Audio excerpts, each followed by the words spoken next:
యాదాద్రి భువనగిరి జిల్లా యాదగిరిగుట్టలో దేవస్థాన నెయ్యి కాంట్రాక్టును ప్రభుత్వం రంగారెడ్డి మదర్ డైరీకి కేటాయించారు. ప్రభుత్వం తీసుకున్న నిర్ణయాన్ని కాంగ్రెస్ నాయకులు హర్షించారు.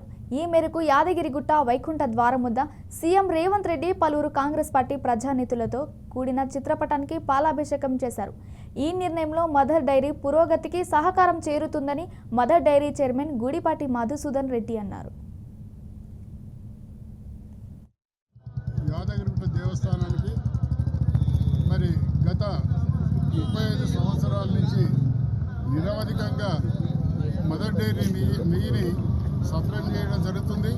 మరి ఈ మధ్యకాలంలో ప్రభుత్వం ఒక జీవో ఇష్యూ చేసి విజయ డైరీ నెయ్యినే తీసుకోవాలనే దాని మీద ఒక జీవో తీయడం జరిగింది. దానికి అగ్రభాగంలో ఉన్నటువంటి సొసైటీస్ ఏవైతే ఉన్నాయో కోఆపరేటివ్ సొసైటీ సంబంధించి మరి ఆలేరు భువనగిరిలోనే ఉన్నాయి కాబట్టి మరి ఇక్కడ మేము ఉత్పత్తి చేసినటువంటి వస్తువులు స్వామివారికే చేయాలి. మరి అటువంటి